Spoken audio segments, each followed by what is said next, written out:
Bismillahirrahmanirrahim. Alhamdulillahirabbil alamin. Wassalatu wassalamu ala sayyidil mursalin wa ala alihi thayyibin tahirin wa ashabihil muntajabin.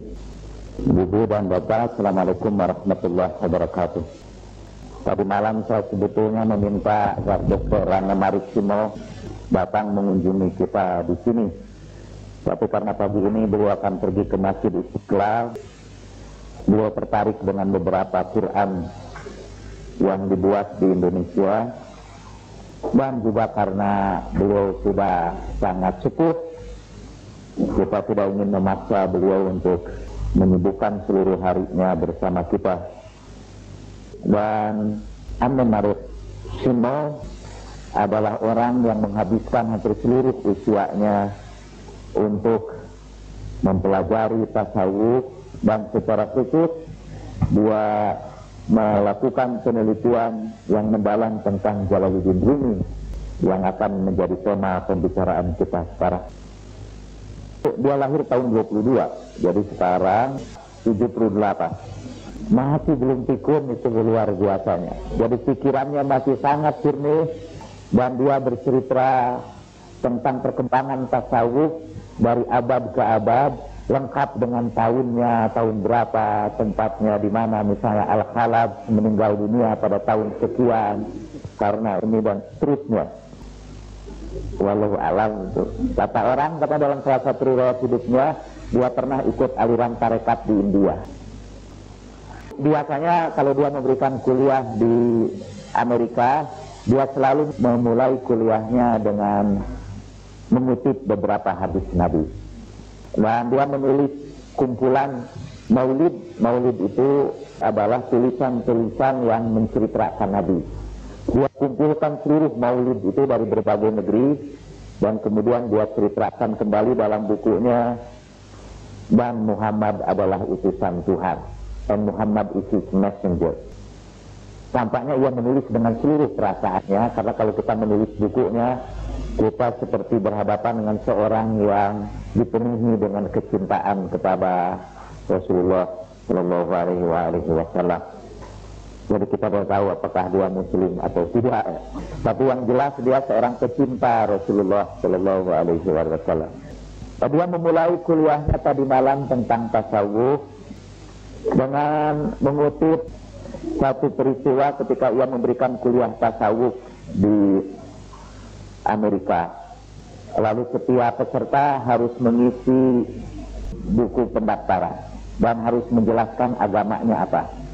Seorang gadis muda mencantumkan agama Sufi.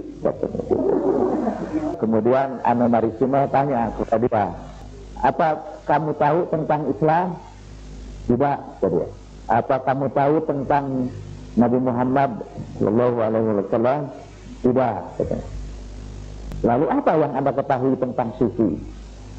Lalu dia mengatakan, ya saya sudah membaca beberapa buku yang ditulis oleh Jalaluddin Rumi. Kemudian Ame Marisimo mengatakan bahwa di Barat sekarang ini banyak orang merasa menjadi Sufi walaupun dia tidak kenal tentang Islam, walaupun dia tidak tahu tentang Nabi Muhammad SAW. Padahal kata dia, seorang itu tidak bisa menjadi sufi tanpa mengenal Islam dan tanpa mengenal Rasulullah SAW. Itu buat saya menarik juga, dan ujung pembicaraannya beliau berkata, karena perkataan beliau saya jadi tidak begitu bersemangat untuk bicara sekarang. Kata Ame Marisimo, setelah dia bicara tentang tasawuf, kemudian dia bicara tentang bahaya-bahaya orang yang belajar tasawuf di Barat belakangan ini, dan dia tidak sebut di Indonesia. Pertama, mereka mengira bahwa hanya dengan mengikuti beberapa tradisi tasawuf mereka sudah menjadi sufi. Jadi mereka umumnya menginginkan instant sufi, sebagaimana mereka menginginkan instant coffee atau cappuccino, Mereka juga menginginkan untuk segera menjadi sufi. Hanya kalau sudah mereka bisa berzikir dan menari-nari, mereka sudah merasa menjadi sufi. Lalu An-Nu'man Ar-Shimali berkata begini, dan itu mirip-mirip apa yang sering dilakukan oleh Jalaluddin Rumi di dalam pelajaran-pelajarannya. Kata An-Nu'man Ar-Shimali, kalau Anda mau jadi atlet yang baik, maka paling tidak setiap hari Anda harus berlatih beberapa jam untuk melatih tubuh Anda, memberikan latihan-latihan yang berat. Karena itu mana mungkin Anda menjadi seorang sufi kalau setiap hari Anda tidak memberikan latihan-latihan khusus kepada ruh Anda. Lalu kata dia, sufi is not an instant coffee. Sufi is the result of a hard work, hasil dari kerja keras. Dan ajaib bahwa nasihat itu diberikan oleh seorang bule yang berasal dari Jerman, yang menghabiskan hampir seluruh usianya hanya untuk mempelajari tasawuf. Kalau kita lihat kehidupannya, itu sudah kehidupan seorang sufi. Orangnya sederhana dan tidak lagi terikat dengan kenikmatan jasmania. Ada satu hal lain lagi yang saya pelajari dari beliau itu, bahwa benar itu kata para ilmuwan, bahwa otak kita ini tidak dipengaruhi oleh usia sebagaimana yang sering kita kira ya. Otak itu hanya dipengaruhi oleh satu prinsip saja, use it or lose it. Kau gunakan otakmu atau kau kehilangan otakmu. Jadi otak itu kalau terus menerus kita pergunakan, dia tidak akan mengalami pengausan. Agak berbeda dengan anggota tubuh kita yang lain.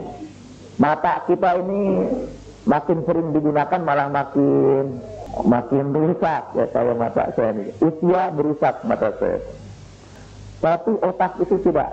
Kalau terus menerus dipergunakan, otak itu akan terus menerus jernih. Jadi sekarang ya, kalau otak kita dipakai belajar terus menerus, insya Allah kita nggak bakal pikun, nggak bakal linglung. Buktinya An-Nu'man Ar-Shimali itu udah hampir 80 tahun kan, tapi otaknya masih jernih karena dia pakai terus. Boleh jadi ada orang yang masih muda dan sudah pikun karena dia tidak pakai otaknya, tidak terus menerus. Jadi saya kira ibu-ibu di sini ini yang sudah sepuh-sepuh dan masih tetap belajar di sini, insya Allah itu tidak akan pikun. Dia pakai baju panjang, tapi dia tidak pakai jilbab. Dia pakai shawl yang menutup ininya. Dan sebetulnya sudah agak terbungkus-bungkus juga. Tapi kalau jalan dia masih jalan dengan tegak. Hanya kepalanya saja yang kelihatan agak merunduk. Beliau ini ahli tentang Jalaluddin Rumi dan menulis banyak buku tentang Jalaluddin Rumi yang akan kita perkenalkan pagi ini. Sebetulnya rencana saya mau bagikan beberapa terjemahan puisi Rumi kepada ibu-ibu untuk mengetahui siapa Rumi itu sebenarnya. Setelah selesai bicara lama, kemudian An-Nu'man Ar-Shimali menutupnya dengan bagus. Kata dia, ada satu pepatah di kalangan para sufi. Kalau Anda mendengar seorang sufi berbicara banyak, ketahuilah bahwa dia pasti bukan seorang sufi. Begitu. Dan setelah itu dia akhiri pembicaraannya. Saya juga mestinya mengakhiri ini, karena kalau sufi bicara banyak pasti dia bukan sufi. Dan memang saya bukan sufi, jadi akhirnya bicara banyak juga. Karena Jalaluddin Rumi ini lahir di sebelah utara kota Afghanistan, di sebuah tempat yang namanya Balkh. Dari seorang bapak yang juga ulama besar dan salah seorang pengikut tasawuf juga di Afghanistan. Dia lahir pada abad ke-13 pada tahun 1207. Mengapa dia disebut Rumi? Karena dalam perjalanan hidupnya dia pergi dan akhirnya menetap di sebuah kota di Turki. di daerah Anatolia di Turki. Yang di kalangan Islam Anatolia itu disebut Rum, sehingga kemudian nama Rumi dinisbahkan kepadanya. Dahulu para ulama itu sering menamai dirinya dengan nama tempat dia tinggal. Sampai sekarang juga kalau di Jawa Barat kiai-kiai itu dipanggilnya dengan nama tinggalnya. Ajengan Ciseeng, Ajengan Cipasung. Itu maksudnya tinggalnya memang di Cipasung, bukan namanya Cipasung. Saya Ajengan Bandung. Nah, karena itu juga Jalaluddin ini dikenal sebagai Rumi karena tempat tinggalnya berada di Rum itu. Bapaknya seperti kita sebutkan tadi adalah seorang ulama besar, Bahauddin Walad, dan dia mengajar dengan jemaah yang banyak. Ini itu kalau bercerita, tiba-tiba ceritanya dipotong dengan cerita lagi. Setelah kita membaca sekitar 100 halaman, baru balik lagi ke cerita yang tadi itu. Sudah hampir lupa. Dan sekarang pun saya jadi lupa lagi apa yang mau diselingkan itu. Oh ya, kata Rumi, baru tadi saya baca, kata Jalaluddin Rumi, kalau Anda mengajar dengan pikiran untuk memuaskan para pendengar Anda, maka ilmu yang Anda pelajari itu adalah ilmu yang kosong, ilmu tanpa ruh. Ilmu itu hanya sejenis show aja yang mau diperlihatkan kepada orang banyak. Dia bilang ini Rumi menyindir saya ini ya. Jadi saya sering baca buku untuk disampaikan kepada bapak-bapak dan ibu-ibu supaya saya populer, supaya saya dinilai pinter. Itu juga membuat saya tidak bersemangat tadi ke sini itu. Sebelum Bahauddin Walad pergi meninggalkan Balkh, karena setelah itu mereka mengungsi dengan seluruh keluarganya, pergi ke Baghdad, Mekah, kemudian ke Syria, sampai akhirnya mendarat di Turki itu. Mereka menjadi keluarga yang terus-menerus berkelana, wandering family. Sebelum ia meninggalkan kotanya, ia bicara di hadapan majelis yang besar sebagai ucapan perpisahannya. Dalam pembicaraannya dia hanya bercerita. Mungkin kemampuan cerita itulah yang kemudian diwarisi oleh Jalaluddin Rumi. Ini bukunya yang saya simpan di sini, ini terjemahannya dalam bahasa Inggris oleh Nicholson. Ada 6 jilid, terdiri dari 25.000 kuplet bait-bait puisi yang isinya cerita-cerita berisi pelajaran tasawuf. Bapaknya juga begitu, dalam perpisahannya dia cerita. Mengapa bapaknya itu pergi? Menurut satu riwayat, karena bapaknya itu kemudian sangat populer, digemari orang banyak dan dihormati oleh para penguasa, ulama-ulama lain seperti lazimnya mereka merasa iri hati kepadanya. Lalu dia dituduh macam-macam, difitnah macam-macam, dan karena itu dia kemudian memutuskan untuk meninggalkan tempat itu. Maksudnya supaya para ulama tidak kehabisan pasarnya kalau dia pergi. Tapi sebelum pergi itu dia bercerita tadi di majelis. Ceritanya ada rombongan jemaah haji yang sedang berangkat naik haji ke Mekah dalam satu kafilah yang panjang. Sampai di padang pasir, salah satu unta kendaraan jemaah haji itu mogok dan sakit keras. Para jemaah akhirnya meninggalkan unta itu sendirian di tengah-tengah padang pasir. Begitu jemaah itu pergi, serigala-serigala datang. Binatang-binatang padang pasir sudah siap mengoyak-ngoyak unta itu. Tapi semuanya itu tidak ada yang berani mendekati unta, jadi hanya berkeliling aja di sekitarnya. Sampai unta itu berpikir, wah hebat juga aku ini. Ternyata binatang-binatang lain takut nih padaku. Gak ngira aku ini ditakuti seperti ini, kata dia. Ceritanya jemaah haji yang punya unta itu di tengah jalan ingat bahwa dia tinggalkan kalung azimat dia di leher unta itu. Dia segera balik, kemudian mengambil, singkatnya cerita, mengambil azimat itu dan meneruskan perjalanan. Segera azimat itu diambil, binatang-binatang itu berdatangan dan mengoyak-ngoyakkan tubuh unta itu. Sekarang tentu unta itu tidak lagi berpikir, hebat bener saya ini ditakuti. Ternyata bahwa unta itu terlindungi bukan karena wajah dia ditakuti, bukan karena kemampuan dia yang hebat, tapi karena ada azimat yang bergantung di lehernya. Seperti biasa cerita-cerita sufi itu sebetulnya bukan hanya sekedar cerita, tapi ada sesuatu di balik cerita itu. Cuma Bahauddin Walad, ayahnya Rumi, tidak menjelaskan itu artinya. Jadi setelah pengajian itu terus pergi aja. Jadi saya juga tidak mau menjelaskan itu artinya. Ya terus pergi aja. Sering saya cerita sambil makan-makan bersama istri saya, karena istri saya sering kali menuntut, masa ibu-ibu di Jakarta aja yang dikasih ilmu itu, katanya. Nanti kita di sini ketinggalan. Saya ceritakanlah cerita sufi itu. Tapi setiap saya cerita, saya tidak jelaskan apa arti. Apa itu? Ya itu tugas kita semua untuk mencoba memahami cerita itu. Misalnya saya cerita tentang Nasruddin Hoja yang satu saat pergi meninggalkan rumahnya lewat tetangga. Tetangganya kebetulan sedang memperbaiki genting rumahnya. Tiba-tiba dia terpeleset, jatuh, menimpa Nasruddin Hoja yang sedang lewat. Ajaibnya akhirnya Nasruddin Hoja yang dibawa ke rumah sakit, kepalanya terkilir. Orang yang jatuh itu selamat. Sampai di rumah sakit, orang-orang tanya, "Mula, pelajaran apa ini yang bisa kita peroleh dari peristiwa ini?"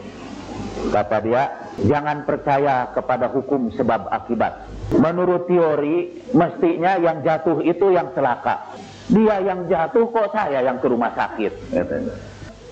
Istri saya cerita masih ngerti itu, katanya. Tapi kemudian saya cerita Nasruddin Hoja satu saat kehilangan jarum di rumahnya. Tapi dia pergi keluar rumah membungkuk-bungkuk. Ditanya, apa yang kamu cari? Jarum. Jarum itu jatuh di dalam rumah. Kenapa engkau cari di luar? Nasruddin bilang, karena di sini tempatnya bercahaya. Karena ada cahaya, sedangkan di dalam rumah gelap. Jadi saya tanya, apa itu maksudnya? Saya juga tidak tahu. Nah, jadi kembali kepada cerita Bahauddin Walad ini, orang-orang waktu itu tidak tahu juga apa maknanya. Tapi segera setelah Bahauddin Walad pergi, Balakh ini diserbu oleh tentara Mongol. Oleh tentara-tentara Mongol, orang-orang disembelih, rumah-rumah dihancurkan, Balakh itu diratakan dengan tanah oleh tentara-tentara Mongol dan pasukannya yang di bawah pimpinan Genghis Khan, di bawah pimpinan Genghis Khan. Marisimo juga tadi berkata, menarik bahwa pada abad ke-13 ketika Genghis Khan menghancurkan pusat-pusat peradaban, berkembanglah di seluruh dunia minat terhadap tasawuf. Jadi pada abad itu juga lah lahir Jalaluddin Rumi, ya. Kemudian di Eropa katanya ada Meister Eckhart dari orang Katolik, dan di India hidup juga aliran Vedanta. Kemudian Buddhisme juga mulai berkembang pada zaman itu. Jadi mungkin setelah ada krisis total di seluruh dunia, maka tasawuf itu berkembang. Setelah Bahauddin Walad itu pergi, orang mulai mengerti cerita tadi. Ceritanya begini, dulu itu negeri Balakh itu merasa aman dan tidak pernah diserbu oleh orang-orang Mongol. Mereka menduga bahwa orang Mongol itu takut sama pemerintahannya yang kuat waktu itu, takut sama kekuasaan yang memerintah Balakh itu. Jadi mereka merasa pede betul, Mongol pun tidak berani menyerang mereka. Padahal sebetulnya Mongol itu tidak berani menyerang mereka karena Tuhan menyimpan di kota itu seorang waliullah. Dalam hadis Nabi disebutkan, kalau di satu tempat ada seorang waliullah, maka Tuhan menyelamatkan tempat itu dari puluhan bencana karena kehadiran dia. Nah, maka ketika Bahauddin Walad pergi, seperti unta itu yang azimatnya diambil, orang pun bersegera menghancurkannya. Kita tidak tahu apa di Indonesia ada wali atau tidak. Jadi Balakh ditinggalkan, lalu mereka pergi meneruskan perjalanan, mula-mula ke Baghdad.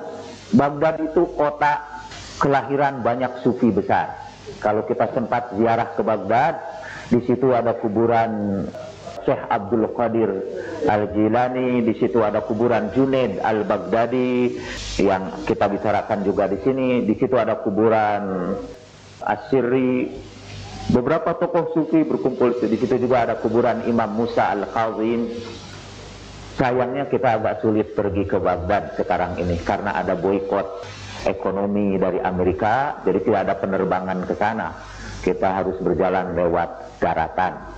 Tapi kalau memang kita ini sungguh-sungguh, memang itu untuk membelinya harus ada kerja keras, harus ada pengorbanan, harus ada pembelinya.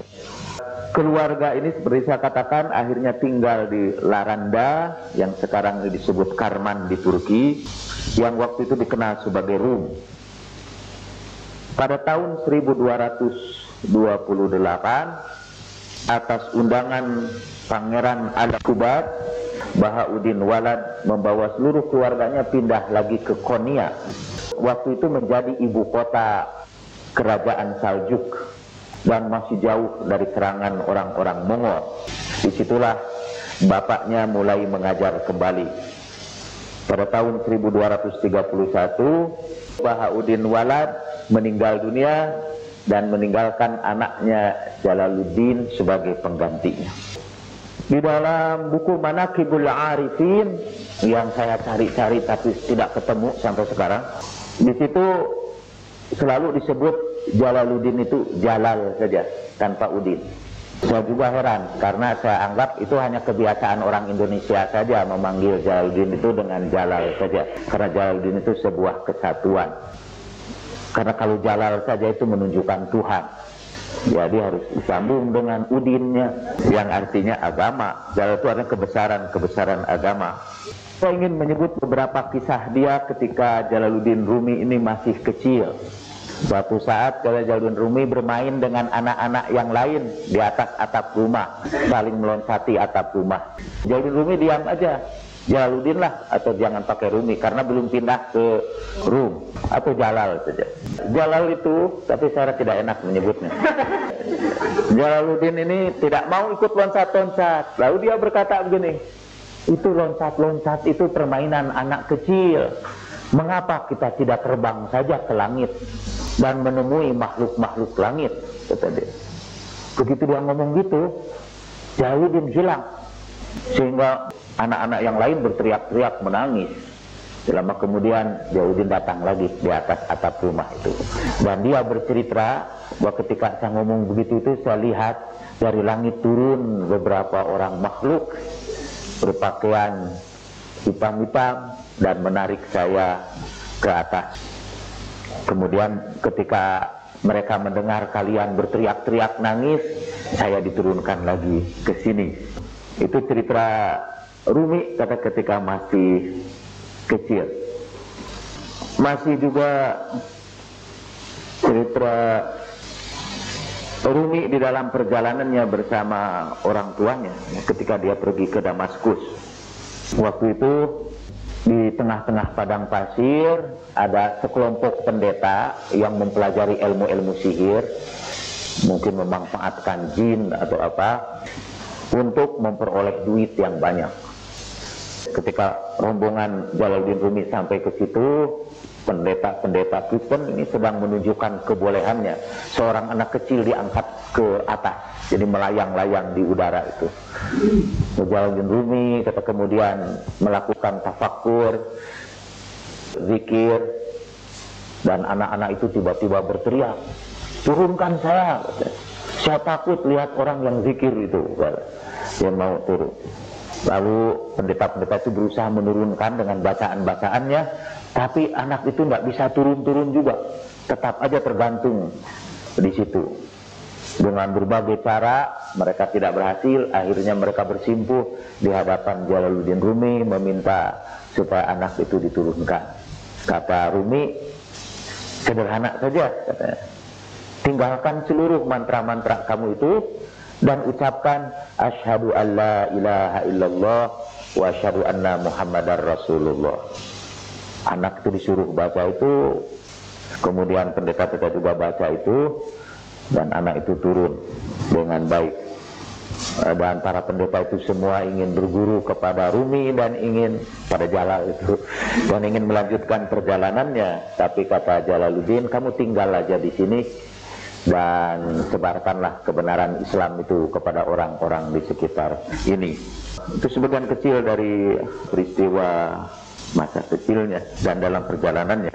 Jadi setelah orang tuanya meninggal dunia, Jalaluddin meneruskan mengajar, dan waktu itu sebetulnya Jalaluddin belum terlibat dalam kegiatan-kegiatan tasawuf, walaupun ada banyak peristiwa yang aneh-aneh yang dia alami. Dia kemudian juga belajar sepeninggal ayahnya pergi ke Damaskus, ke Aleppo, ke Damaskus, dan sampai tahun 1244 atau usia 40 tahun, Jalaluddin Rumi tidak tertarik dengan tasawuf. Suatu saat dalam perjalanan ke Damaskus juga, dia melihat di antara kerumunan orang banyak ada seorang yang berpakaian agak aneh. Orang itu mendekati dia, mencium tangannya dan berkata, "Hei, orang yang bisa menentukan kabar emas di dalam logam, sebutkanlah kabar saya ini." Jalaluddin tidak bisa jawab. Tiba-tiba orang itu pergi, menghilang lagi. Nah, orang ini kelak suatu saat muncul kembali ketika Jalaluddin Rumi berada di Konya. Saya akan bacakan kisahnya langsung dari sini. Pada waktu itu Maulana sedang asik mengajar. Maulana itu gelar Jalaluddin Rumi yang artinya our master, suhu kita. Pada suatu hari Maulana sedang terlibat dalam mengajar. Setelah itu ia keluar dari kelasnya dengan membawa sekelompok orang-orang yang pintar-pintar, dan kebetulan melewati sebuah hotel, sebuah toko yang berjualan gula. Saya harus cerita lagi tentang Samsudin ini. Orang-orang tadi itu yang menemui dia itu namanya Samsudin dari Tabriz, sehingga sering disebut Samsudin Tabrizi, berasal dari Tabriz. Samsudin ini orang yang sangat saleh, seorang yang mempelajari tasawuf dengan kerja keras, tentu tidak seperti kita. Suatu saat Samsudin berdoa terus menerus berkata, "Tuhan, perlihatkanlah kepadaku wajah waliullah, wajah kekasihmu." Kata Tuhan, dia memperoleh bisikan dari Tuhan, "Kalau aku perlihatkan wajah kekasihku, apa yang akan kamu berikan sebagai pembelinya, sebagai imbalannya? Aku akan serahkan kepalaku, aku akan serahkan nyawaku." Sekarang kita lanjutkan cerita ini.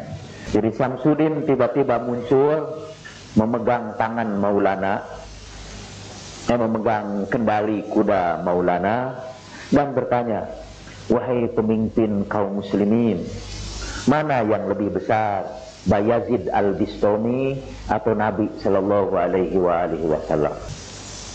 Menurut penuturan Jalaluddin Rumi, karena dahsyatnya pertanyaan itu, saya merasa seakan-akan 7 langit dicerai-beraikan dan hancur mendarat di bumi, dan dari kepala saya ada api yang bernyala naik ke langit sampai ke aras. Lalu saya menjawab, Nabi adalah yang paling besar dari seluruh makhluknya. Nabi adalah yang paling agung dari seluruh makhluknya. Kenapa kamu nyebut-nyebut Bayazid?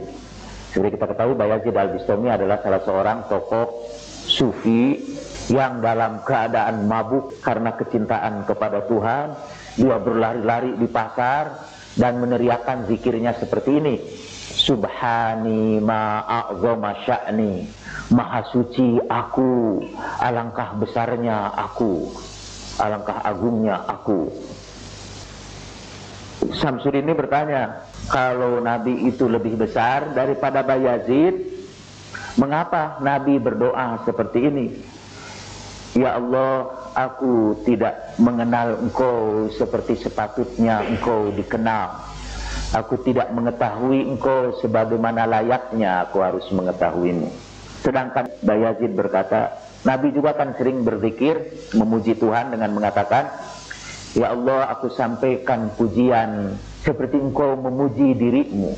Karena pujian apapun yang kita lakukan tidak akan sampai kepada pujian yang sebenarnya untuk Tuhan. Aku memujimu sebagaimana engkau memuji dirimu. Nah, mengapa kata Nabi mengatakan aku belum mengenalmu sebagaimana engkau seharusnya dikenal?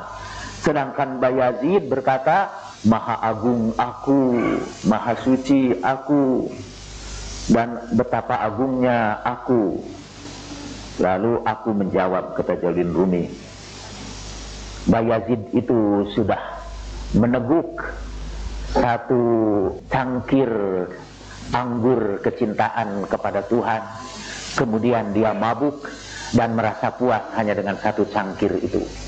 Sedangkan Nabi Shallallahu Alaihi Wasallam adalah orang yang tidak terpuaskan hanya dengan satu teguk minuman dari anggur kecintaan kepada Tuhan. Ia selalu kehausan, ia selalu dahaga untuk selalu lebih dekat kepada Tuhan. Begitu mendengar itu, kata Syamsuddin berteriak, menjerit, dan jatuh pingsan. Maulana turun dari kudanya dan menyuruh murid-muridnya untuk membawa Syamsuddin ke madrasahnya. Ketika ia mulai sadar, ia meletakkan kepalanya di atas dengkul Maulana, dan setelah itu terjadilah perubahan besar kepada Jalaluddin Rumi. Selama beberapa minggu, kata sebagian orang selama 3 bulan, Jalaluddin Rumi tenggelam dalam kecintaan kepada Syamsuddin.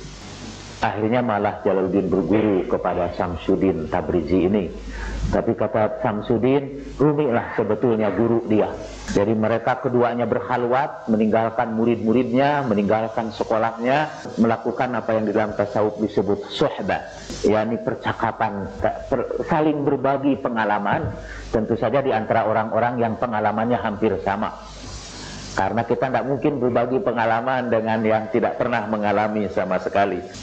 Tapi karena Jalaluddin Rumi mengkonsentrasikan waktunya dengan Syamsuddin, murid-muridnya merasa tidak enak.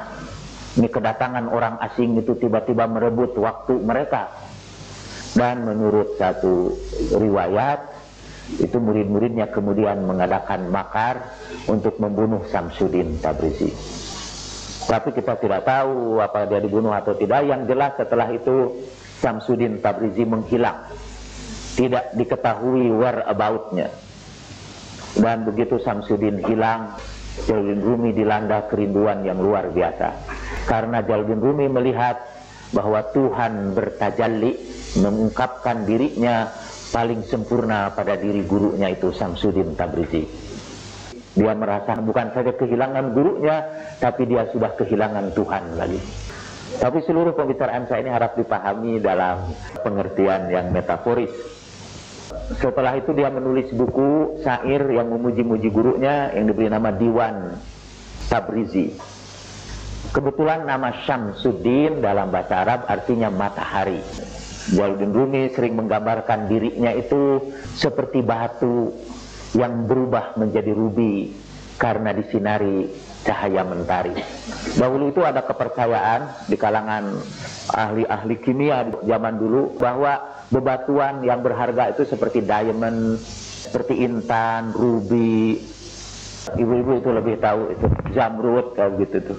Itu sebetulnya batuan biasa, tapi karena disinari oleh cahaya matahari terus menerus sekian lama, kemudian masuk ke dalam tanah dan tanah pun dipanaskan oleh api dari kerak bumi, maka bebatuan itu menjadi intan. Dan Rumi sering menggambarkan bahwa akulah batu koral di pinggir jalan yang dibakar oleh syams, oleh matahari, sehingga menjadi rubi, menjadi batu permata. Saya nanti akan mencoba menceritakan sebagian kisah-kisah Jalaluddin Rumi itu sepanjang hidupnya. Mulai saat itulah Jalaluddin Rumi kemudian menghayati kehidupan sebagai seorang sufi. Menurut cerita, pernah sekali lagi Syamsuddin ini ketemu lagi, tapi setelah itu menghilang lagi. Jadi dibunuhnya pada waktu yang kedua katanya. Yang pertama itu hilang saja. Dan saya lupa tadi menyebutkan, ketika telah hilang itu tidak bisa menemukan Samsudin. Kemudian Rumi merenung, dan dalam perenungannya dia sebetulnya tidak kehilangan Samsudin kalau dia masuk ke dalam hatinya yang paling dalam. Di dalam hati itulah dia akan menemukan Sams itu, matahari itu. Ini juga menggambarkan bahwa menurut Jalaluddin Rumi, orang itu belum bisa masuk kepada kecintaan kepada Tuhan yang sebenarnya sebelum dia bisa mencintai orang-orang yang dicintai Tuhan. Jadi ada tahap-tahap, cintailah orang cintai Tuhan, dan baru setelah itu bisa mencintai Tuhan.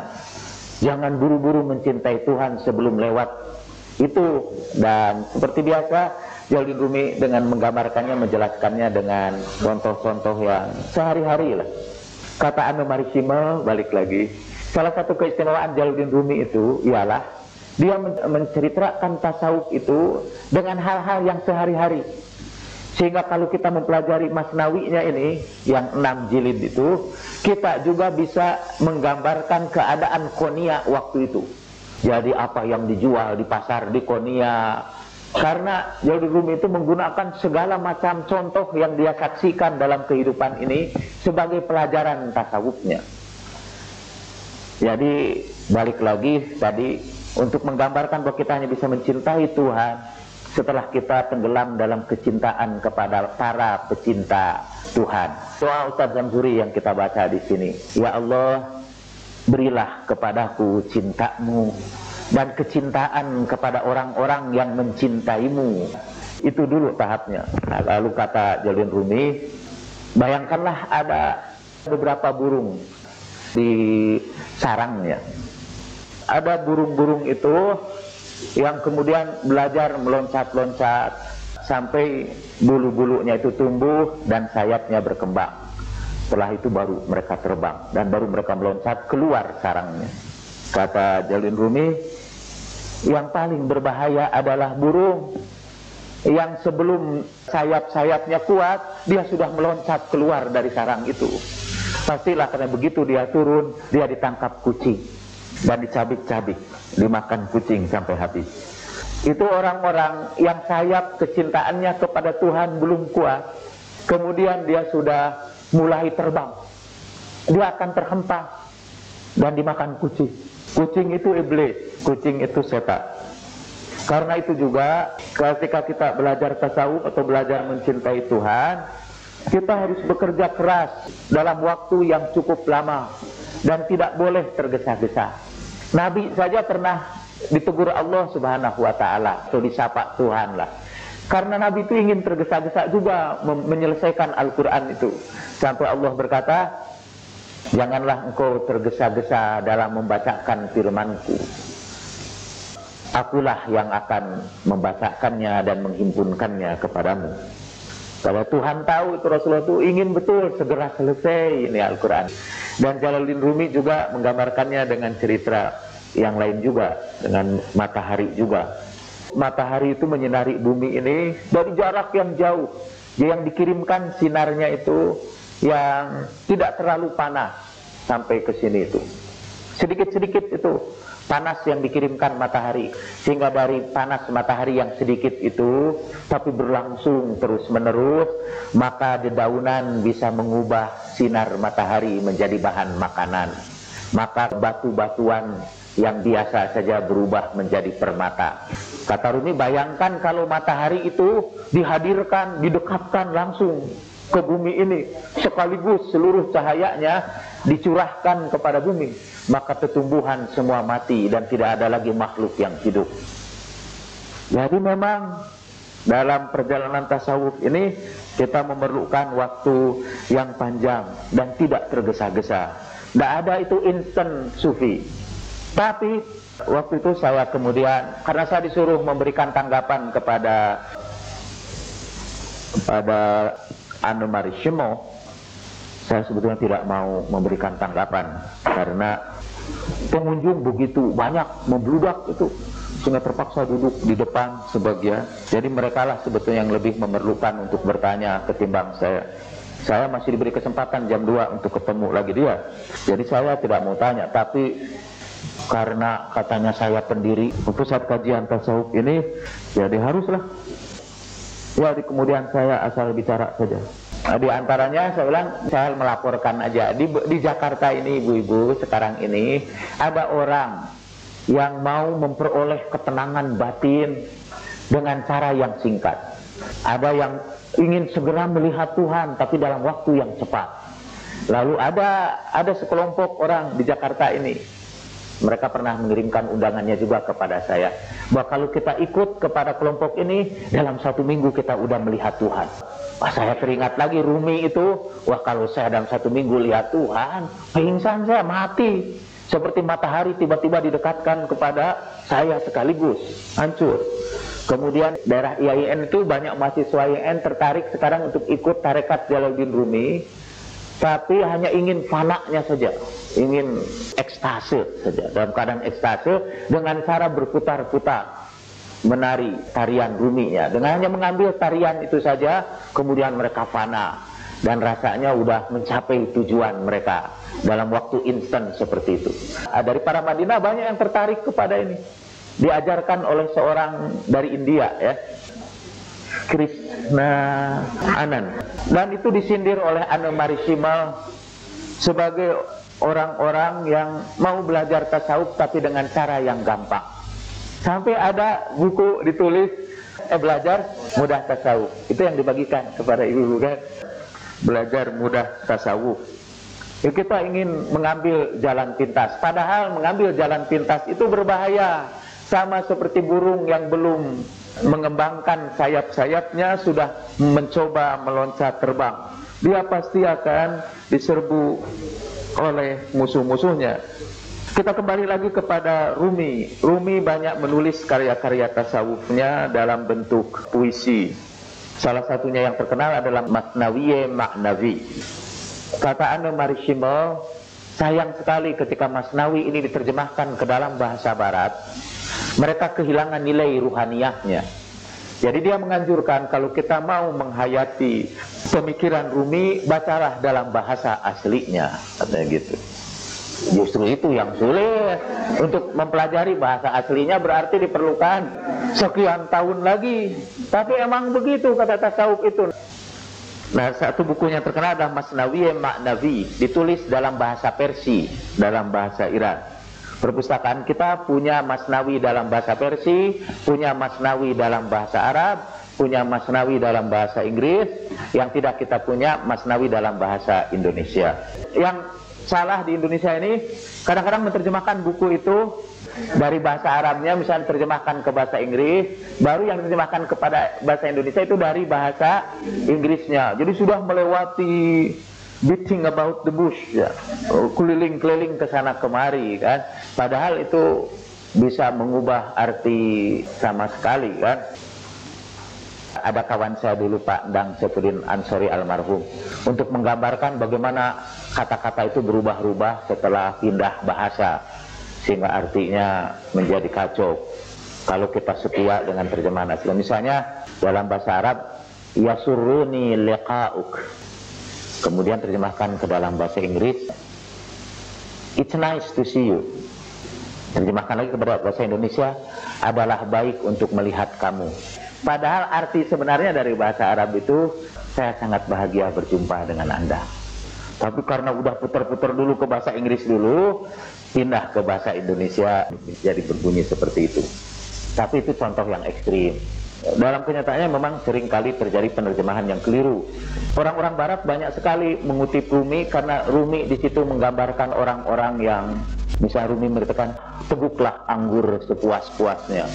Dan itu mereka artikan dalam pengertian yang sebenarnya, dalam pengertian yang materialistik, ya. Ada salah satu syair dari Imam Khomeini yang sering dikutip oleh orang-orang yang anti Imam Khomeini untuk menunjukkan bahwa Imam Khomeini itu sebetulnya kafir beneran. Itu ada syair Imam Khomeini yang sebetulnya mirip syair-syair Rumi. Imam Khomeini berkata, tinggalkan masjid dan madrasah. Marilah kita berkumpul di kedai-kedai anggur dan minumlah anggur sepuas-puasnya. Lalu tinggalkanlah semua perbincangan dan zikir di masjid dan madrasah kamu. Ini ucapan apa kata ulama menyuruh kita meninggalkan masjid dan madrasah dan menghabiskan waktu di kedai anggur, di kafe. Ya. Diterjemahkannya lagi ke dalam bahasa Inggris juga kafe lagi. Ya. Itu terjemahkannya kafe. Dan dalam bahasa Arab dan dalam bahasa Parsi ada yang disebut saqi. Saqi itu orang yang pekerjaannya memberi minum. Jadi minuman itu diantarkan, ayo isi lagi, kemudian diminum lagi. Diterjemahkan biasa ke dalam bahasa Inggris cup bearer, yang membawa cangkir. Tapi dalam bahasa Inggris modern itu diterjemahkan barmaid, pramusaji. Terjemahkan ke Indonesia lagi jadi pramusaji atau gadis bar. Oh, itu sudah berubah sama sekali kan maknanya. Karena dalam terjemahan-terjemahan itu makna spiritualnya menjadi hilang. Kembali lagi kepada ungkapan anggur itu ya. Para sufi mengungkapkan orang yang mabuk dengan kecintaan kepada Allah itu sebagai orang yang sudah meneguk anggur kecintaan kepada Tuhan. Dalam beberapa tulisan Rumi, saya membaca sebuah syair Rumi ya. Saya membaca syair Rumi ini. Dengarkan kepada penyair sana yang hidup di tempat yang tersembunyi. Janganlah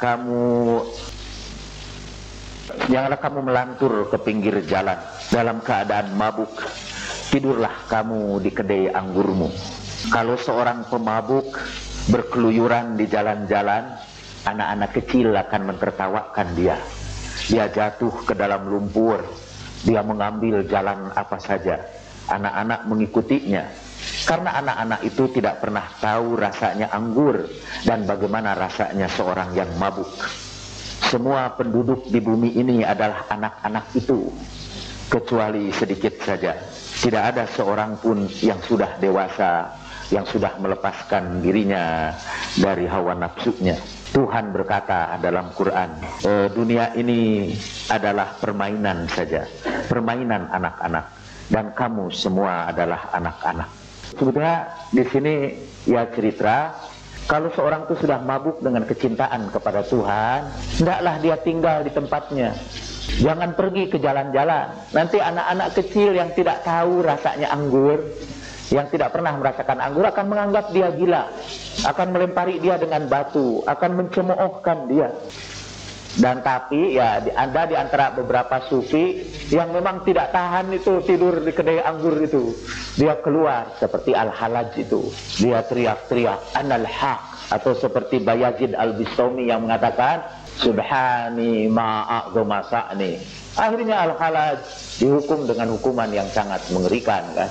Dia dipakukan dulu, disalib dulu, kemudian tubuhnya dikencang setelah dianiaya dengan berat. Dan ada cerita juga, tapi ini cerita ini tentu dari kalangan pendukung Al-Halaj. Ketika darah mengalir dari seluruh tubuhnya, darah itu mengalir ke tanah dan membentuk kalimat Allah, Allah, Allah di tanah itu. Al-Junaid pernah marah kepada Al-Halaj itu. Junaid itu juga seorang sufi juga. Seharusnya hari ini sebetulnya yang bercerita Pak Dr. Abdul Somad yang disertasi dokternya tentang Junaid. Tadinya saya mau ngajar Junaid juga, tapi karena dia lebih ahli, saya terpaksa ngambil Rumi saja.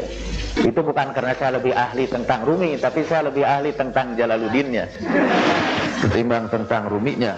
Al-Junaid itu memarahi Al-Halaj karena dia ini keluar dari kedai minumnya dan keluar ke jalan raya. Kata Junaid, seperti kata Rumi, kalau kamu mabuk, tidurlah di kedaimu, jangan keluyuran di jalan.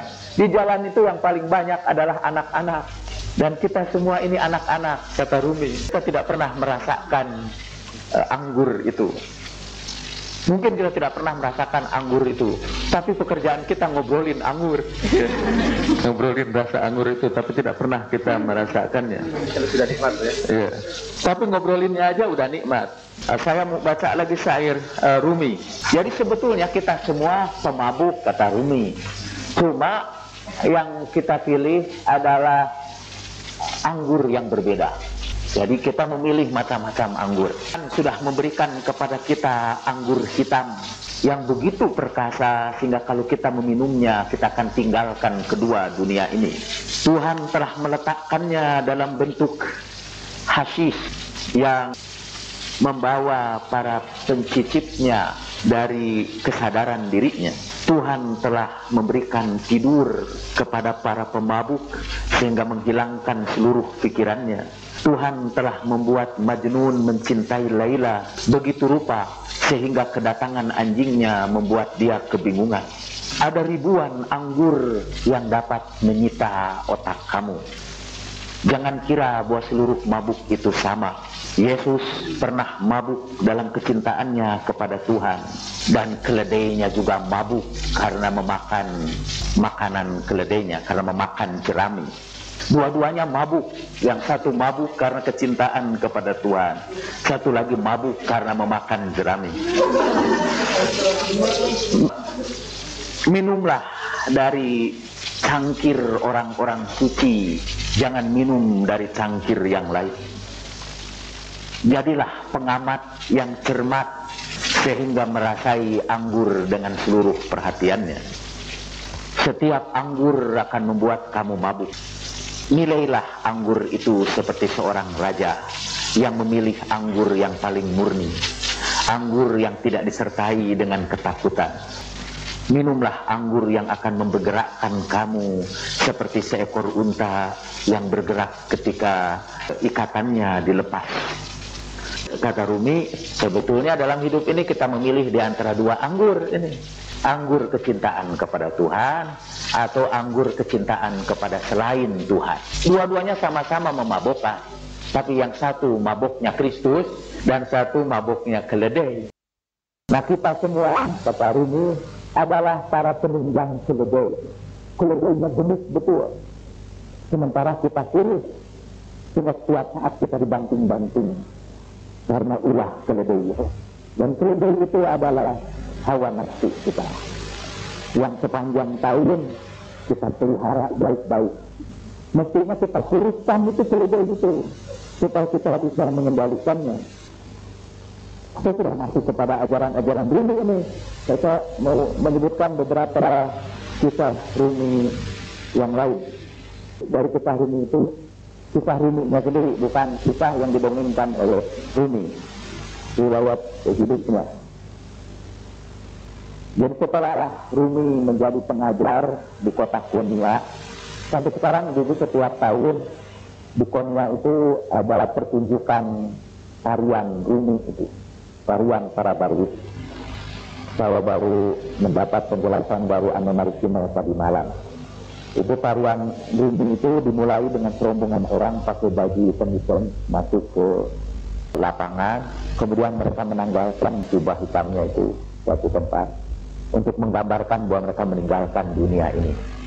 Setelah itu kata gerakan pertama ini tangan kanan di atas, ini tangan kiri di bawah, untuk melambangkan bahwa tangan ini sedang menggapai berkat dari langit dan tangan yang satu lagi menyebarkan berkat ini ke bumi.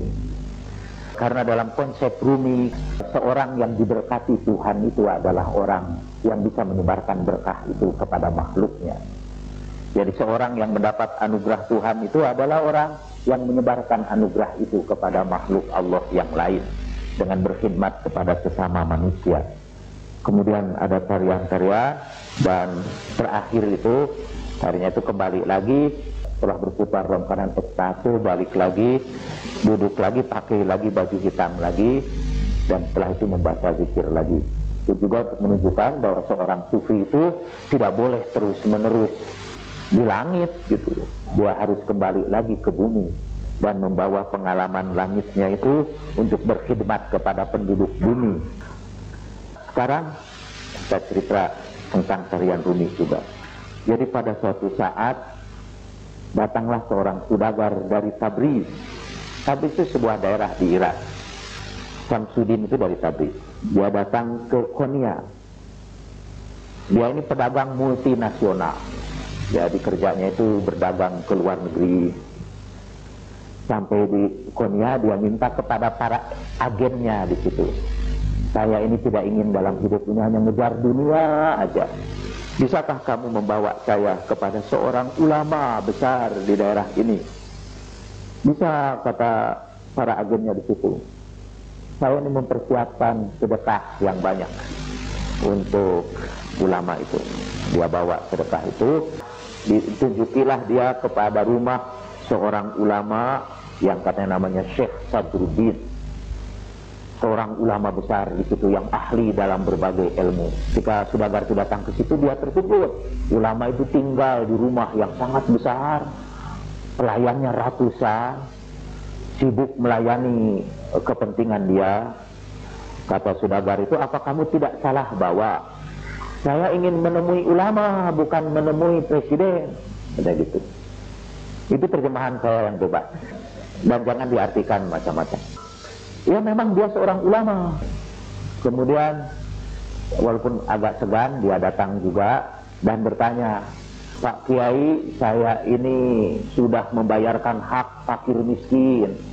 Setiap tahun saya membayarkan zakat saya, tapi saya belakangan ini mengalami kerugian terus menerus. Ini apa sebabnya? Pak Kiai itu tidak bisa jawab. Dia jawab juga, tapi jawabnya tidak memuaskan. Sudagar itu kembali ke hotelnya, masih juga minta tolong bawa saya kepada ulama yang benar-benar ulama. Oh kalau begitu, kata, ada ini, tapi ya ulama itu tidak punya jabatan penting di pemerintahan. Kami pikir ulama besar itu ulama yang punya jabatan penting. Ada kalau itu ulama yang tidak punya jabatan penting, kata Jalaluddin namanya. Bawa saya sama dia. Waktu datang ke situ, kebetulan Jalaluddin itu sedang asik membaca buku. Sudagar itu sebelum berangkat sudah mempersiapkan duit kira-kira 50 dinar untuk diberikan kepada Jalaluddin Rumi. Belum datang, baru duduknya belum ngomong, Jalaluddin Rumi berkata begini, uang 50 dinar yang kau sedekahkan itu aku terima, tetapi uang yang 20 dinar yang kau berikan kepada ulama sebelum ini, itu adalah uang sedekah yang sia-sia saja. Kemurkaan Tuhan memang sebentar lagi akan turun kepada kamu, tetapi karena kasih sayangnya Tuhan membimbing kamu untuk datang ke madrasahku, dan insya Allah dari sini selanjutnya kamu akan berada dalam kebahagiaan, tidak akan lagi kemalangan menimpa kamu. Ya, Sudagar itu merasa bahagia dengan ucapan Rumi itu. Kemudian sebelum ditanya juga, Jalaluddin Rumi berkata, yang menyebabkan kemalangan kamu itu adalah satu peristiwa kecil yang mungkin sudah kamu lupakan. Satu saat ketika kamu berdagang di negeri Frank, maksudnya di negara-negara orang-orang bule lah, di negara-negara Eropa, kamu lewat di sebuah jalan yang sempit di pasar, dan di sebuah sudut jalan ada seorang kekasih Tuhan yang sedang berbaring di pinggir jalan itu, dan kamu karena jengkel dengan kemiskinan dia, dan karena kamu tidak suka dengan bau dia, lalu dengan kesombongan kamu tendang dia. Tuhan marah kepada kamu. Kalau kamu ingin memperoleh ridho Tuhan lagi, pergilah temui orang itu, mintakan maaf kepadanya, karena dialah yang menjadi penyebab seluruh kemalangan kamu. Kemudian Sudagar itu terkejut, dan dia hampir tidak ingat lagi peristiwa itu, dan peristiwa itu kan begitu kecil, jadi tidak ingat lagi. Kalau kamu lupa, kata Jalaluddin Rumi, coba perhatikan dinding ruangan ini. Kemudian dia usap tangannya ke dinding itu, dan tiba-tiba seperti ada pintu di dinding itu, dan Sudagar itu melihat jauh di balik dinding itu ada orang saleh itu masih berbaring di sudut pasar yang sama.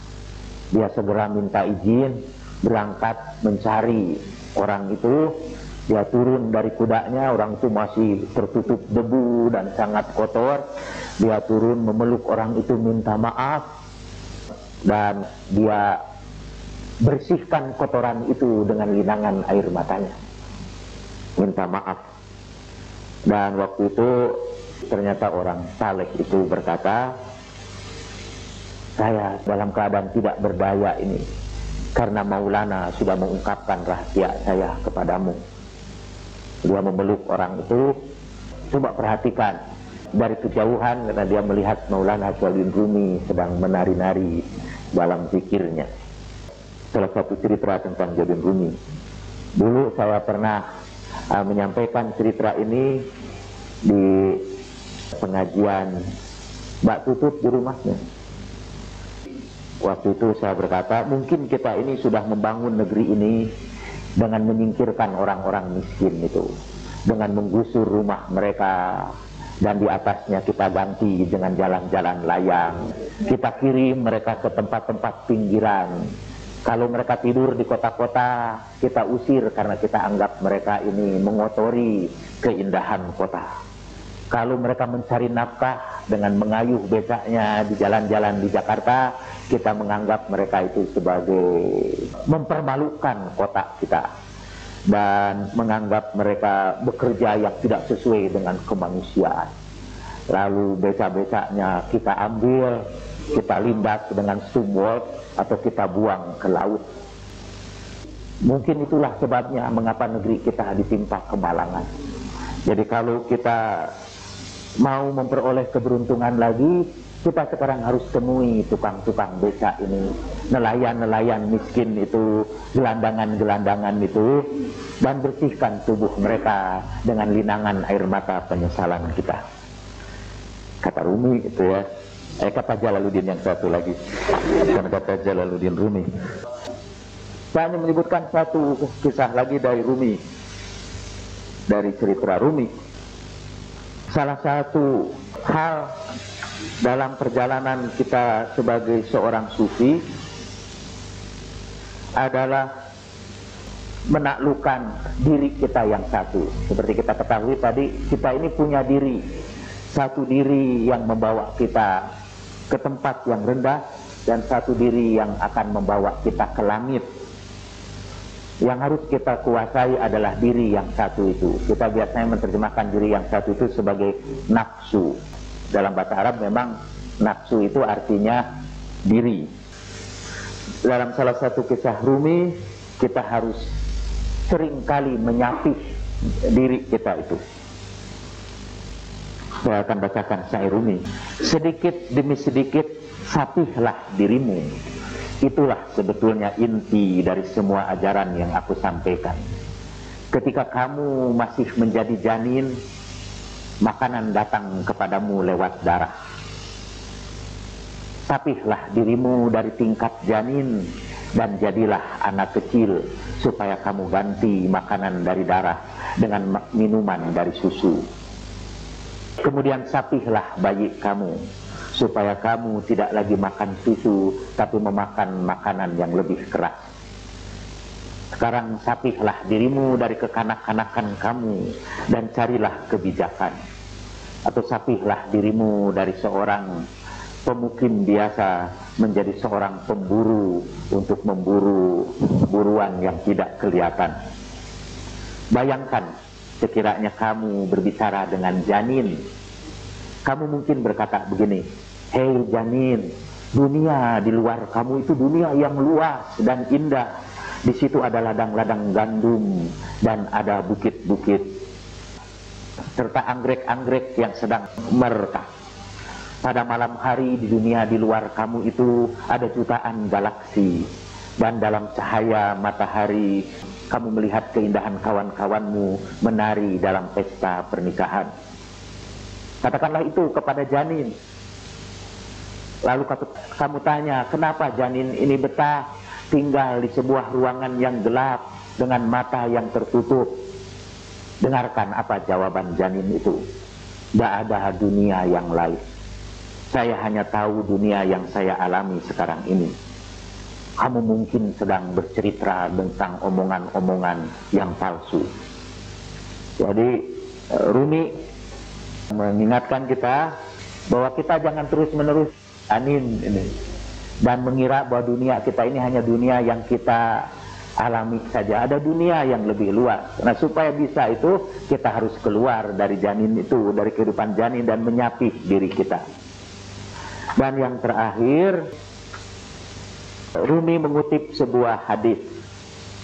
Pernah satu saat datang rombongan orang-orang kafir menemui Rasulullah Shallallahu Alaihi Wasallam.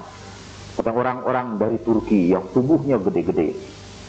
Kemudian Rasulullah menyuruh sahabat-sahabatnya untuk membagi tamu itu di antara mereka. Semua sahabat mengambil tamu itu seorang-seorang dan membawa ke rumahnya. Tapi di masjid tinggal seorang tamu lagi yang tidak kebagian pengundangnya. Semua sahabat yang datang tidak mau mengambil tamu itu, karena tamu itu tubuhnya paling besar, sehingga diduga makanannya juga tentu yang paling besar. Menjamu tamu yang terakhir itu sama dengan menjamu 7 orang yang lain. Jadi tinggallah dia di masjid itu sendirian. Rumi dengan lucu mengatakannya seperti tinggalnya kopi setelah seluruh air kopi itu diambil, ketika dedah kopi di dalam gelas. Rasulullah Shallallahu Alaihi Wasallam kemudian mengambil orang kafir itu, dibawanya ke rumah, diberinya makanan. Masih juga dengan humornya, Rumi mengatakan kepadanya diberikan 6 tangki minuman dan disembelihkan hanya untuk dia saja 6 ekor kambing. Dan orang itu makan dengan lahap, semua dia habiskan. Jadi makan 7 orang manusia selama 7 hari dihabiskan hanya dalam beberapa jam saja. Malam hari karena makan kelewat banyak, si tamu ini sakit perut. Dia ingin mengeluarkan sesuatu dari perutnya. Merangkak-rangkak nggak bisa tidur, dia ingin mencoba membuka pintu. Ternyata pintunya itu tertutup. Dia balik lagi. Sampailah orang itu akhirnya membuang kotoran di rumah Rasulullah Shallallahu Alaihi Wasallam. Menjelang fajar dari tempat yang gelap, Rasulullah membukakan pintu itu dan orang itu keluar. Rasulullah memang sengaja menyembunyikan dirinya supaya orang itu tidak malu dengan apa yang pernah dilakukannya. Orang itu kemudian pergi. Di tengah jalan dia teringat ada kalung dia yang ketinggalan. Dia berpikir antara 2 pilihan, antara rasa malu ketahuan Rasulullah dan kerakusannya akan kekayaan. Masih kata Rumi, hampir selalu itu kerakusan terhadap kekayaan mengalahkan rasa malu kita. Jadi dia balik lagi. Begitu dia sampai ke situ, dia lihat Rasulullah sedang membersihkan kotorannya dengan tangannya sendiri. Orang itu menyesal luar biasa karena melihat tangan yang mulia itu membersihkan kotoran dia dengan tangannya sendiri. Lalu dia menangis dan membantingkan kepalanya ke dinding, merasa menyesal seluruh yang pernah dilakukannya. Ada kemudian Rasulullah menghibur dia, mendekat dia, sampai malah menyentuhkan tangannya di dadanya, sampai ia mengalami merasa perasaan damai yang luar biasa. Saya sendiri sebetulnya mencoba meneliti hadis-hadis itu, sumbernya dari Rumi itu di mana. Pagi hari seorang pelayan membawa kepada Rasulullah Shallallahu Alaihi Wasallam penutup ranjangnya. Lihatlah ya Rasulullah apa yang telah dilakukan oleh tamumu. Muhammad tersenyum dengan senyuman yang penuh kasih kepada seluruh makhluk. Berikan kepadaku seember air. Setiap orang meloncat. Tidak, biarlah kami melakukan itu. Kami hidup untuk berkhidmat kepadamu, dan ini adalah pekerjaan yang bisa kami lakukan. Sementara pekerjaanmu adalah membersihkan hati kami. Tidak, kata Rasulullah, ini adalah satu peristiwa yang luar biasa. Ada kearifan yang besar dalam membersihkan penutup. Bersihkanlah itu. Sementara itu orang yang sudah mengotori ranjang itu kembali lagi ke rumah Muhammad. Ia telah meninggalkan di belakangnya satu kalung yang selalu ia bawa. Ia datang dan melihat tangan Tuhan sedang membersihkan garis-garis kain yang kotor itu. Ia melupakan seluruh kalungnya. Satu kecintaan yang besar tiba-tiba muncul dalam hatinya. Ia menyobek-nyobekkan kain pakaiannya. Ia memukulkan kepalanya kepada dinding dan pintu, dan darah mengalir dari hidungnya. Orang-orang datang dari rumah, dia berteriak, "Menjauhlah engkau dariku." Ia memukul kepalanya, "Sungguh aku ini orang yang bodoh." Ia bersimpuh di hadapan Muhammad, "Engkau adalah keseluruhan, dan aku adalah butir-butir kecil yang hina dan tidak berharga. Aku tidak bisa memandangmu." Ia bergetar, seluruh tubuhnya berguncang. Muhammad merunduk, memegang dia dan mengusap-ngusap kepalanya, dan membukakan hatinya kepada pengetahuan yang dalam. Kemudian Rumi mengucapkan syair itu yang sering saya kutip, ini syair itu.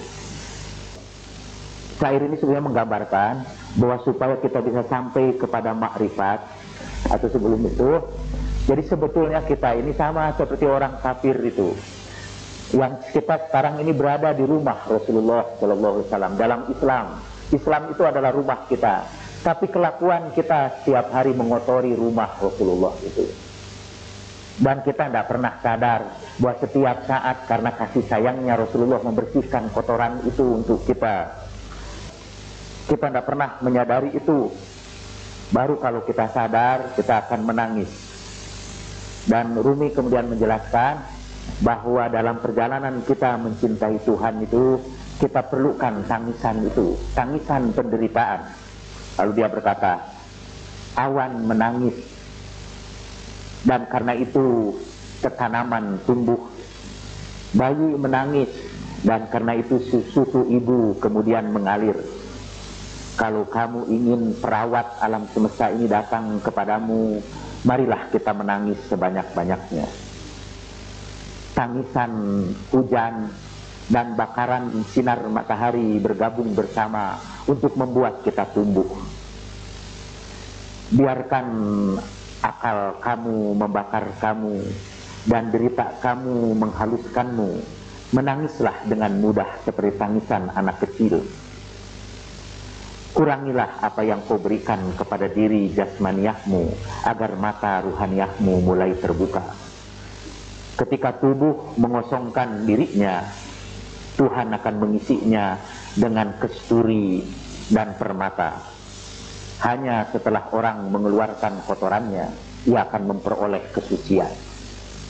Dengarkan kepada para nabi, jangan dengarkan anak-anak remaja. Tinggallah bersama kawan-kawan yang akan mendukung kamu. Bicara kepada mereka tentang ayat-ayat suci, dan lakukanlah latihan itu terus-menerus. Itu saya kira dengan itu kita akhiri pembicaraan tentang Rumi. Mungkin sebetulnya kembali lagi kepada Anne-Marie Schimmel, dalam pembicaraannya tentang Rumi, Anne-Marie Schimmel berkata begini, tidak cukup pembicaraan satu malam untuk membicarakan Rumi. Bahkan satu semester pun tidak cukup untuk membicarakan Jalaluddin Rumi. Karena itu juga tidak cukup ini 1,5 jam saya berbicara tentang Rumi. Silakan kalau ada pertanyaan, dari pertanyaan itu kita bisa mengenal Rumi lebih mendalam. Ada satu hal yang lupa ini. Waktu Rumi meninggal dunia, Rumi itu berkata begini, kan biasanya cerita harus ditutup meninggal dunianya. Dari tadi belum kita kisahkan meninggal dunianya. Sebelum meninggal dunia, Rumi berkata begini, ada 2 hal dari dunia ini yang aku cintai. Di dunia ini aku terikat kepada 2 hal, tubuhku dan persahabatan kalian. Setelah aku meninggal dunia, aku sudah tidak terikat lagi kepada tubuhku, tapi ketahuilah bahwa aku masih terikat kepada kalian.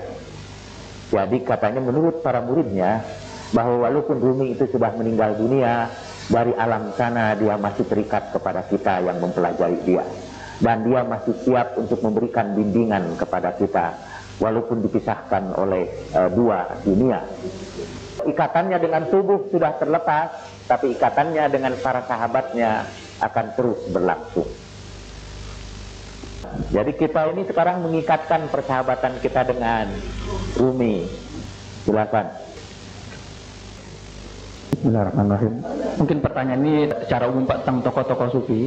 Yang pertama, apakah ada gitu buku-buku lain tentang tokoh-tokoh sufi yang kebetulan yang pernah saya baca dari beberapa buku yang saya pernah baca yang mempunyai cara bertutur dan bercerita yang sangat indah, mungkin yang merupakan sumbangan yang sangat besar terhadap dunia Islam di Indonesia, itulah adalah karangan Al-Mukarram Al-Hamid Al-Husaini, Pak, tentang tokoh-tokoh Fatimah Zahra, Imam Ali dan lainnya. Dan karena di situ gaya bertutur kata yang sangat indah, saya kira. Karena dari cara menulis kita bisa mengetahui kecintaannya kepada tokoh-tokoh yang ditulis. Dan ini yang sangat sedikit yang saya ketahui gitu, yang sangat di samping Al-Hamid Al-Husaini tadi yang sangat indah sekali.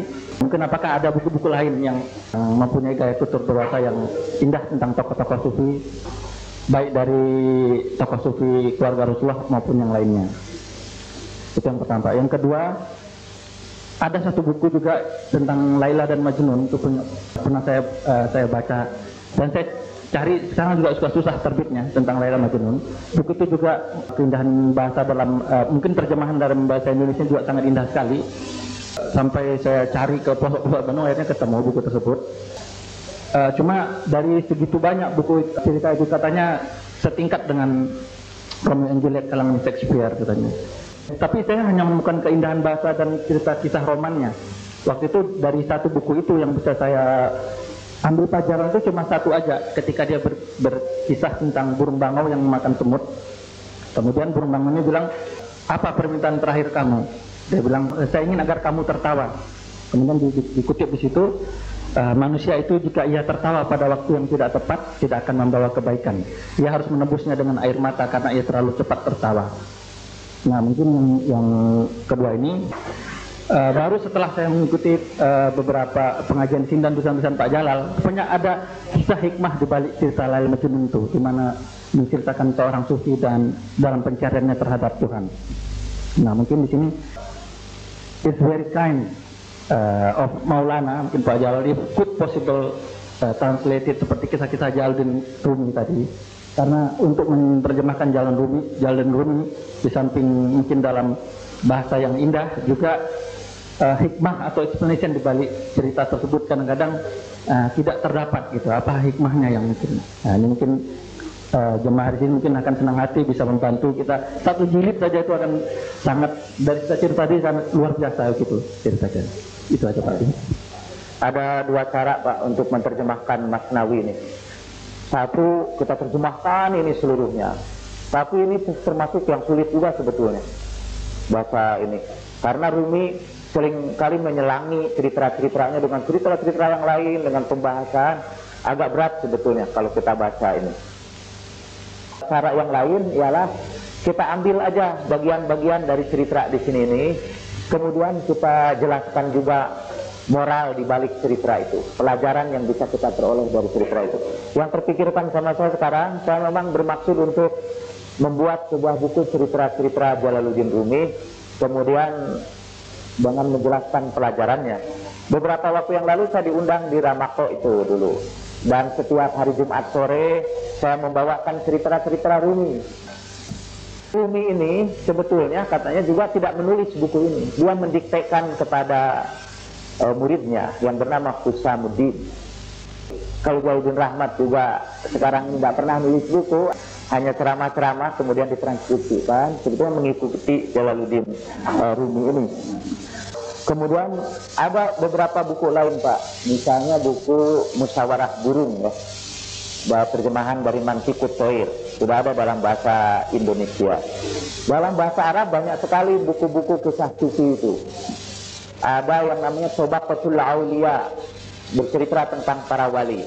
Ada sebuah ensiklopedi yang memuat nama-nama para sufi sepanjang sejarah, mulai dari sahabat-sahabat Nabi, Ahlul Bait, sampai kepada para sufi. Ada 10 jilid, namanya Hilyatul Aulia, yang memuat nama-nama para sufi sepanjang sejarah, mulai dari sahabat-sahabat Nabi, Ahlul Bait, sampai kepada para sufi. Ada 10 jilid, namanya Hilyatul Aulia, kira-kira busananya para wali, terjemahannya. Itu juga bisa diterjemahkan dan sebuah karya besar itu. Sayangnya, ini sayangnya di Indonesia ini, sayangnya di luar negeri itu, misalnya ada seorang menulis Wensing namanya. Dia membuat indeks hadis dari seluruh kitab-kitab hadis. Dijadikan indeks, ada kira-kira 10 jilid juga, indeks hadis dari seluruh hadis yang pernah ada. Wensing ini bukan orang Islam. Dia seorang peneliti yang tekun. Di dalam jilid bukunya judulnya Concordang de la Tradition Musliman. Belakangnya itu ditulis dibiayai atas biaya kerajaan Belgia, pemerintah Prancis, pemerintah Jerman itu yang membiayai itu. Sehingga mereka punya waktu untuk mengkhususkan waktunya ini buat penelitian hadis seperti itu. Dan jasanya besar kan sebetulnya buat umat Islam, walaupun yang melakukannya itu untuk kepentingan ilmu aja, tapi orang Islam memperoleh manfaat yang besar. Seperti An-Nu'man juga, itu menghabiskan seluruh waktunya dalam penelitian tasawuf. Di mana dia punya dapat waktu itu? Karena dia dibiayai kan oleh lembaga-lembaga ilmiah. Nah, di kalangan kaum muslimin ini kita tidak punya sebuah lembaga ilmiah yang mau membiayai orang-orang itu. Maksudnya orang-orang seperti saya itu tidak usah kerja apa-apa, dan tidak usah berikan ceramah di mana-mana. Tugas saya melakukan penelitian saja, kemudian dibiayai seluruh hidup saya. Kalau kita ini negeri maju, karena kita sudah tahu kita ini negeri terbelakang, mestinya orang seperti saya inilah bertugas menerjemahkan buku-buku itu, menulis buku-buku sebanyak-banyaknya. Tidak usah kerja, dibiayai oleh bapak-bapak dan ibu-ibu. Silakan kalau ada pertanyaan terakhir. Assalamualaikum warahmatullahi wabarakatuh. Saya nggak tahu, saya cuma dengar ceritanya bahwa zikirnya Jalaluddin Rumi itu menari-nari sampai mencapai tingkat perang gitu ya, di atas kesadaran manusia. Saya mau tanya komentar dari Kang Jalal. Pada satu sisi dikatakan bahwa orang yang tidak sadar itu tidak wajib beragama gitu. Orang gila itu nggak wajib beragama, semuanya jadi nggak ada kewajiban. Apakah dalam kondisi trans itu kita beragama atau mendekatkan diri kepada Allah? Saya cuma minta komentar tentang itu dari Kang Jalal. Terima kasih. Dari An-Nu'man saya baru mendengar penjelasan bahwa dulu para sufi itu menjalankan tarian-tarian itu dengan maksud relaksasi gitu. Jadi karena seorang sufi itu riadah-riadahnya berat, mereka berkhidmat kepada manusia, mereka salat malam, mereka membantu orang lain, jadi mereka sangat capek sekali. Maka untuk relaksasinya, kata mereka membuat tarian-tarian beserta zikir. Jadi pada awalnya tarian itu, kata An-Nu'man dimaksudkan untuk relaksasi.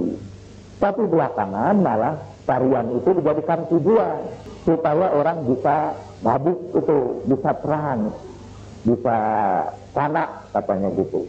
Ekstase namanya. Sebetulnya ekstase itu bukanlah tujuan yang ingin kita capai. Mungkin itu efek sampingan aja dari tarian itu. Tapi belakangan ada orang yang ingin mengejar efek sampingannya itu. Jadi supaya ekstase lalu tidak ingat apa-apa lagi. Dan kalau sudah tidak ingat apa-apa lagi dalam pengertian itu, ya itu memang tidak usah menjalankan kegiatan agama. Gimana itu, udah gila dan hukum dilepaskan daripada dia. Tapi jika kita mendengar ada orang-orang sufi yang berperilaku gila seperti tadi itu sebetulnya hanya orang-orang yang tidak mau tidur di kedai anggurnya, yang lari keluar, dan kita ini anak-anak yang keasukan menonton mereka ini. Itu orang-orang gila itu. Kita mungkin mempermainkan mereka. Kembali lagi kepada Rumi, Pak, ada dua macam itu orang yang mabuk itu. Ada mabuknya keledai dan ada mabuknya Nabi Isa alaihi salam. Mabuknya keledai itu tidak usah lagi salat apapun, karena keledai dari awal sudah tidak perlu salat. Tapi mabuknya orang-orang seperti Nabi Isa alaihi salam atau Rasulullah sallallahu alaihi wasallam adalah mabuk yang memberikan ruh kepada syariat yang kita jalankan. Orang yang salat dalam keadaan mabuk kecintaan kepada Tuhan, salat 2 rakaatnya jauh lebih tinggi nilainya dari salat ribuan orang rakaat yang orang-orang yang lalai, yang tidak merasakan kehadiran Tuhan sama sekali. Melanjutkan tadi malam ceramah Profesor Emir Simo, saya mendapat antara lain yang aspek tasawuf itu adalah knowledge of God atau ma'rifat, yang bisa dipelajari lewat Asmaul Husna. Teman saya dulu berpendapat begini, kita perlu meyakini semua, tapi cukuplah kita menyandarkan pada satu nama saja, dan itu kita terus menerus kita lafalkan dan kita sandarkan diri kita kepada satu nama itu, mana yang kita pilih. Nah, kemudian saya mengikuti anjuran dia, saya memilih pada konsep Ar-Rahman dan Ar-Rahim. Apalagi saya semakin meyakininya ketika hampir 1 bulan yang lalu saya terlepas dari jerakan 6 orang perampok di dalam kendaraan umum yang akhirnya melepaskan saya tanpa luka dan tanpa ada uang yang diambil dan barang-barang yang diambil, saya diturunkan di tempat gelap. Jadi sebetulnya mau saya tanya, benarkah bahwa kita cukup menyandarkan diri pada satu nama dari Al-Asmaul Husna? Itu saja. Dalam tasawuf sebetulnya kita harus mempraktekkan seluruh nama-nama itu. Tetapi dalam perjalanannya kita harus mengambil sedikit-sedikit. Kembali lagi kepada metafora matahari itu. Janganlah ambil seluruh cahaya matahari itu sekaligus. Kita akan kebakaran. Jadi ambillah sebagian saja. Jadi misalnya ambil ya Rahman terus menerus. Setelah itu kita pindah lagi kepada nama Allah yang lain. Kalaupun ada satu nama Allah yang harus terus menerus kita jalankan adalah nama zatnya, yaitu Allah itu. Allah, Allah, Allah. Itu zikir itu boleh kita jalankan terus menerus selama-lamanya. Karena ada perintah-perintah dalam Al-Quran juga yang paling sering disebut adalah Allah. Kemudian yang keduanya adalah Ar-Rahman. Karena itu di dalam surat Qulid'ullaha awid'ur-Rahmana ayyama tab'u falahul Asmaul Husna, dalam surat Furqan itu. Panggillah nama Allah, panggillah nama Rahman, kapan saja kamu menyeru dia, panggillah dengan Allah dan Ar-Rahman ini. Baginya ada nama-nama yang baik. Jadi kita bisa mulai dengan terus menerus Allah atau Ar-Rahman terus menerus. Kemudian dalam riadoh-riadoh kita yang lain, tapi orang-orang itu biasa mengatakan tapi itu harus dengan bimbingan seorang guru. Kita bisa pindah dari satu nama Allah yang satu ke nama Allah yang lain. Itu yang pertama. Yang kedua, nama-nama Allah yang kita panggil itu kita sesuaikan dengan doa kita. Al-Quran menyebutkan kalau kita memohon ampunan maka kita panggil nama Allah Ghafurur Rahim, kan? Wahai yang maha pengampun, wahai yang maha penyayang. Jadi kalau kita memohon ampunan ya Ghafuru ya Rahim. Kalau kita memohon rezeki kita panggil ya Wahhab atau ya Razzaq. Kalau kita memohon penyembuhan ya Bari, ya Syafi, dan seterusnya sesuai dengan apa yang kita perlukan. Ada buku kecil, lumayan kecil-kecil juga buku Asmaul Husna namanya, dengan bacaan rahasia setiap bacaan ini. Nama ini untuk keperluan apa, nama ini untuk keperluan apa. Apapun nama Allahnya sendiri itu kita baca setiap saat. Allah, Allah, Allah. Itu zikir yang paling pendek. Allah, Allah itu terus menerus. Dan itu juga zikir yang harus kita lazimkan di dalam hati kita terus menerus. Sebelum tidur juga bisa kita baca aja terus Allah, Allah, Allah sampai kita tertidur. Dan seperti kita ketahui dalam hadis Nabi bersabda, kalau kita tidur sambil membaca Allah, Allah, kita tertidur, Tuhan masih menghitung kita masih berzikir. Dan sebetulnya memang kita masih berzikir, ruh kita itu terus berzikir. Walaupun kita dalam keadaan tidur tanpa kita rasakan. Jadi kata Allah, Allah, Allah itu bisa terus menerus kita ucapkan. Bapak-bapak dan ibu-ibu, kita udah berakhir ini pembicaraan tentang Jalaluddin Rumi. Pada jam 2 ini sudah ada pertemuan yang sangat terbatas dengan Anomarik Simal juga, pertemuan meja bundar aja. Jadi tampaknya untuk pertemuan kali ini yang tidak ada undangan tidak bisa datang. Saya diundang, kalau ada di antara ibu yang mau memakai undangan saya boleh. Tidak akan saya jual. Tapi saya ini agak berat itu untuk memberikan undangan itu, khawatir burung-burung yang belum mengembangkan sayapnya itu keburu loncat dan dimakan kucing.